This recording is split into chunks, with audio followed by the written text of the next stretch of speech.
Bagong lahat, luma muna. Nakasetup na yung in-season tournament. May assurance na 50 hanggang $100,000 ang nasa quarterfinals. Per player yun. Yung mananalo, papasok sa next round at lalaki lang yung prize money. Pero ito kasi yan. Ang mga NBA teams nagkakaroon sa kani-kanilang mga conference ng 3 to 4 games sa isang team. Tulad ng sinabi ko dati, wala namang impact na masasabi yun or advantage sa magcha-champion sa in-season tournament. Prize money lang andun pero hindi naman automatic pasok na sa playoffs or kahit sa play-ins. Sa quarterfinals, makikita nyo naman sa screen yung magtatapat sa West at sa East. Walang masyadong problema or complex ngayon kung ang gagawin ng NBA i-count bilang division game yung magtatapat na magka-division.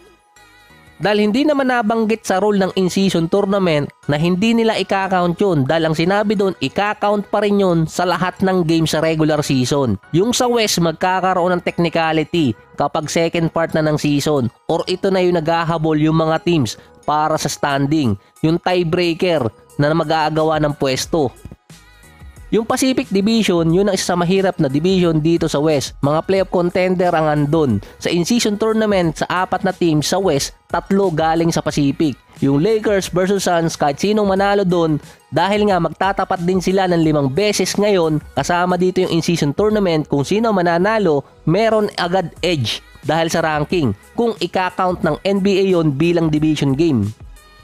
Yung match-up at saka yung division ranking, yun kasi ang ginagamit minsan na tiebreaker. Kaya malaking impact yun. Yung Pelicans versus Sacramento, 5 beses din sila magtatapat ngayong taon. So wala magtatabla sa mga teams na yun. Hindi ko lang sigurado kung babaguhin nila yung schedule. Kung Pelicans ang papasok sa semis ng in-season tournament, medyo okay lang. Advantage kasi yon sa Suns or sa Lakers na mananalo. Pero kapag Sacramento ang pumasok, either Lakers or Suns ay magkakaroon ulit sila ng 5 games ngayong regular season. At kung ika-counted pa rin yun bilang division game, dun nga lang magkakatalo or magiging complex yung senaryo. Kung mula quarterfinals hanggang semis, mula sa Pacific Division na magtatapat dun, may +2 agad dun yung mananalo. Dahil sa West, sa top 10, 50% agad doon nasa Pacific. Kung top 6 naman, 83% agad yun na Pacific Division team ang papasok. So malaking bagay agad. Kaya sabi ng iba, sa playoffs na lang magkakaalaman. Kailangan mo nga munang pumasok sa playoffs bago magkaalaman. Kaya kapag sinama sa division game, yung sa in-season tournament, may advantage agad yung 3 teams doon. Either sa kanila.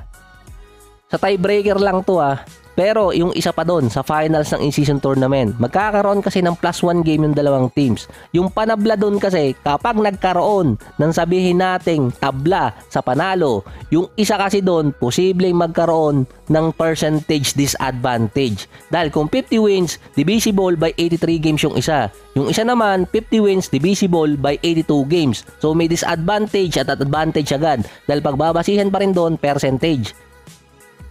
Kada season naman, mayroong nagtatabla sa standing at ito ay base sa tiebreaker noong nakaraang season.